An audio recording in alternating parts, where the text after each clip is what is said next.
क्या ये जांच नहीं कर सकते क्या? इंक्वायरी नहीं कर सकते क्या? देश के सामने दूध का दूध और पानी का पानी नहीं करना चाहिए क्या? इसलिए मेरा आग्रह है कि जो आरोप लगाए हैं वो ही इन्वेस्टिगेशन करें, वही जज, वही। नहीं, पर ये तो आप डिनाई नहीं कर सकते कि आपकी जो कैंपेन है it is something which is even better than India shining campaign. सुनिए। नंबर 2, इलेक्शन कमीशन हर कॉन्स्टिट्यूंसी पर चुनाव खर्च के ऑब्जर्वर बैठे हुए हैं, टॉप मोस्ट ऑफिसर बैठे हुए हैं। इलेक्शन कमीशन एक एक चीज की निगरानी करता है, एक एक चीज की करता है। उसके बावजूद भी मैं कहता हूं कांग्रेस के मित्रों को कि वे जाकर के इलेक्शन कमीशन को अपने पास जो कुछ भी जानकारी है तुरंत दे। ये मेरा इंटरव्यू टेलीकास्ट होने की 5 मिनट में ही दे दे और ऐसी कड़ी से कड़ी जांच हो ताकि ये झूठ चले नहीं। नंबर 1। नंबर 2, क्या अच्छा कैंपेन नहीं होना चाहिए क्या? मैं हैरान हूं। मैं पूरे देश में अगर 500-600 जिले में जाने का माजा रखता हूं, थकता नहीं हूं, ये गुनाह है क्या? आप भी जाइए, लोकतंत्र में आपकी जिम्मेवारी है। जाते नहीं हूं, मैं क्या करूं भाई? नहीं, एलिगेशन ये है कि जैसे अगर एडवर्टाइजमेंट बहुत अच्छा है लेकिन प्रोडक्ट के बारे में डाउट है तो इसलिए कहा जाता है कि एडवर्टाइजमेंट इज वेरी गुड लेकिन प्रोडक्ट में डाउट है। ये उनका एलिगेशन है ना, तो इसीलिए पहली बात है आप कहते हैं प्रोडक्ट इज ऑल्सो गुड। नहीं, बीजेपी के बारे में कह रहे हैं? मैं नहीं कहता हूं। अच्छा, उनका कहने का है मार्केटिंग का विषय गुजरात के संबंध में है। जो उनको जिसने चिट्ठी पकड़ा दी होगी, जो उन्होंने पढ़ी है, वो ये है। अब देखिए, मार्केटिंग दुनिया में एक महत्वपूर्ण बात है, लेकिन मैं ये कहूं कि भाई आप, मेरा ये 10 किलोमीटर रोड बना है और बहुत बढ़िया एडवर्टाइजमेंट कर दूं, लेकिन मेरे गुजरात के लोगों को तो रोड दिखेगा कि नहीं दिखेगा? उसको तो मार्केटिंग नहीं चलती है, उसको रोड दिखेगा। मैं कहूंगा मैंने पानी पहुंचाया, मार्केटिंग से पानी नहीं पहुंचता है, पानी पहुंचेगा तो मानेगा। मैं कहूंगा हमने 24 घंटे बिजली दी, मार्केटिंग से बिजली नहीं आती है, बिजली पहुंची तो मानेगा।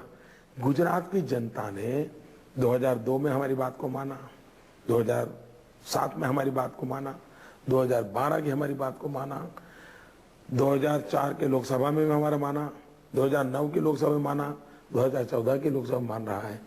कॉरपोरेशन की जनता मान रही है, पंचायत की जनता मान रही है, नगरपालिका के चुनाव की जनता मान रही है। पूरा गुजरात पिछले 15 साल से आंखों से जो देखता है, जो अनुभव करता है, उसको मानता है। वो मार्केटिंग से नहीं मानता है।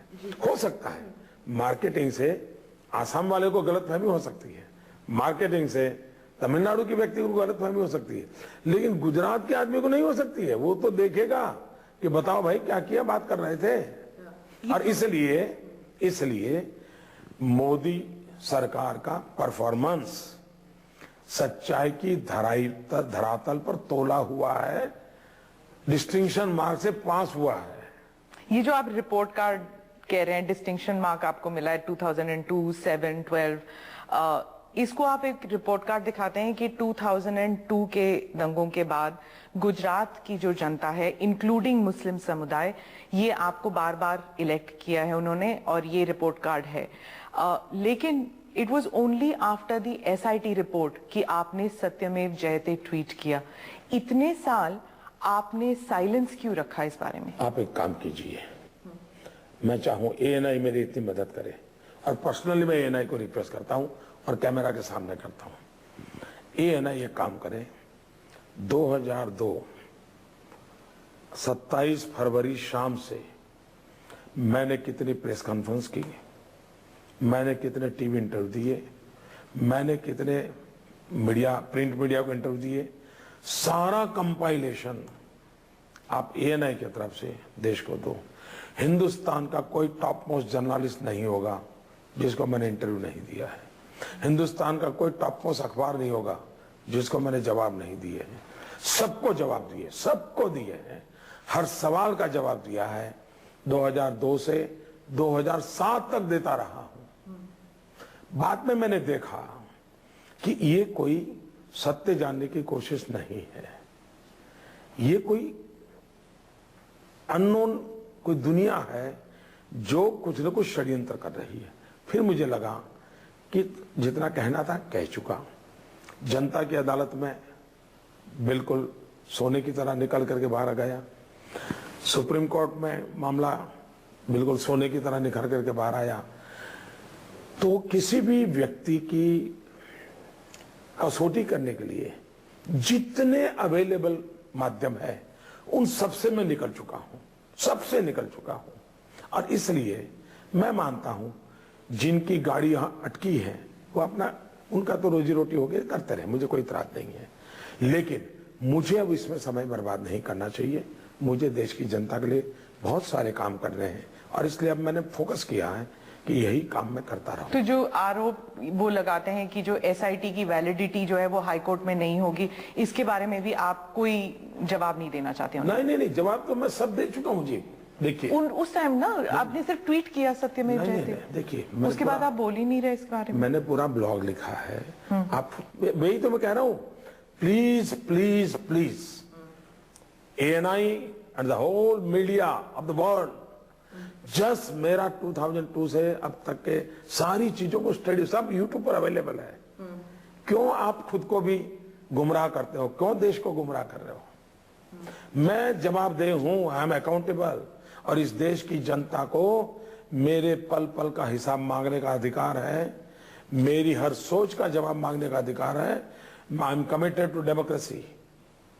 मैं कोई किसी अमीर बाप का बेटा नहीं हूं, मैं किसी प्रधानमंत्री का बेटा नहीं हूं, मैं सामान्य इंसान हूं और जनता को जवाबदेह हूं। छोटे से छोटे बच्चे को भी मोदी का हिसाब मांगने का अधिकार है। लेकिन इतनी भी तो जिम्मेवारी होनी चाहिए कि एक आदमी बार बार जवाब दे चुका है, सारे जवाब मौजूद है, थोड़ी तो मेहनत करो जी, थोड़ी तो मेहनत करो। आप 2002 को लेकर आप एवर सिंस देन मीडिया के साथ आपका थोड़ा सा कॉम्प्लिकेटेड रिलेशनशिप हो गया। इतना प्यारपूर्ण रिलेशन है। अगर मीडिया इतनी मेहनत न करता मोदी को बदनाम करने की, तो आज मोदी को कौन जानता जी? मुझे बताइए कौन जानता? लिंचिंग हुई है जो आप कहते हैं, आपके सपोर्टर्स भी कहते हैं कि मीडिया मोदी के खिलाफ ही लगी रहती है। तो मैं इसके लिए थोड़ा अलग करता हूं। देखिए, मैं मीडिया की बहुत इज्जत करता हूं और लोकतंत्र में मीडिया का काम है आलोचना करना, मीडिया का काम है क्रिटिसिज्म करना। और अगर ये नहीं होगा ना तो हिंदुस्तान के लोकतंत्र को बहुत नुकसान होगा। और इसलिए मैं तो भगवान से प्रार्थना करता हूं कि हिंदुस्तान का मीडिया इतना ताकतवर बने, इतना ताकतवर बने और क्रिटिसिज्म भी इतना बढ़िया करे, आलोचना इतनी बढ़िया करे, देश का भला होगा। लेकिन प्रॉब्लम मीडिया का नहीं है, प्रॉब्लम न्यूज ट्रेडर्स का है। न्यूज ट्रेडर एंड मीडिया दो चीजें अलग है। न्यूज ट्रेडर्स के वेस्टेड इंटरेस्ट है, न्यूज ट्रेडर्स के स्पॉन्सरर्स हैं। देश में लोगों को शिक्षित करना पड़ेगा न्यूज ट्रेडर कौन है और सच्चा मीडिया कौन है। क्रिटिसिज्म के बिना सुधार हो ही नहीं सकता जी, इम्पॉसिबल है। कोई व्यक्ति पूर्ण नहीं होता है। क्या मोदी में कुछ कमियां नहीं होगी? क्या मोदी में बुराइयां नहीं होगी? क्या वो कौन बताएगा? मीडिया को बतानी चाहिए। आप चेंज कर लेते हैं अपने आप को जब आप कोई सजेशन देखते हैं मीडिया में? मैं बताता हूं, मैं क्या, मेरे यहाँ अच्छा सवाल पूछा। मेरे यहाँ सिस्टम है, मान लीजिए अखबार में कहीं आया कि फलाने गांव में गड्ढा है, मैं उसको बहुत सीरियस लेता हूं कि देखो भाई ये कह रहे हैं गड्ढा है, क्या हुआ है, तो मैं इसको बड़ा महत्व देता हूं जी। अखबार में कोई खबर आ जाए नेगेटिव, मैं बुरा नहीं मानता हूं, मैं तुरंत उसको मेरी ऑफिस में मैकेनिज्म है, मुझे पहले रास्ता बताओ भी क्यों हुआ ऐसा। तो मेरे लिए तो ये सोर्स ऑफ इंफॉर्मेशन है। तो हाँ, you are saying that media is very important part of democracy. Kejriwal कहते हैं कि मोदी सरकार आ जाएगी तो एडिटर्स की छुट्टी हो जाएगी। 14 साल से है ना, मेरी सरकार है ना, यहाँ कितने एडिटर गए? मेरे यहाँ से तो कोई रिपोर्टर नहीं गया अभी तक।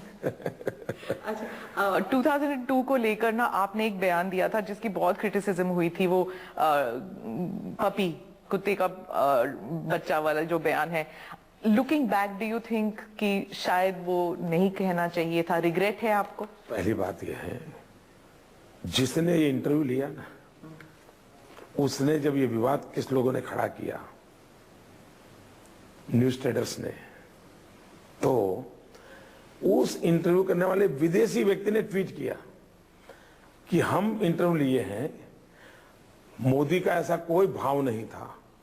उसने बेचारे ने क्लैरिफाई किया। दूसरी बात है, जो हिंदुस्तान की भाषा और भाव जानते हैं वो जल्दी समझ पाएंगे। हिंदुस्तान की भाषा और भाव दोनों का महत्व है। जैसे मैं कहूंगा राधिका तूने बांसुरी चुराई, तो क्या फीलिंग आता है? लेकिन वन साइड से Radhika has stolen the flute, मतलब go to the police station and report. ये फर्क है भाव का। हमारे यहां कोई भी ऐसी घटना हो तो कोई कहता है, क्या कहते हैं, भाई एक चींटी भी मर जाए तो मुझे पेन होता है। डज नॉट मीन कि मरने वाले की तुलना चींटी से हो रही है। अब ये प्रॉब्लम है उन न्यूज ट्रेडर्स के टेम्परामेंट का। कोई मुझे बताए, मैं कहूं बे Radhika has stolen the flute, तो आप एक अर्थ निकालें।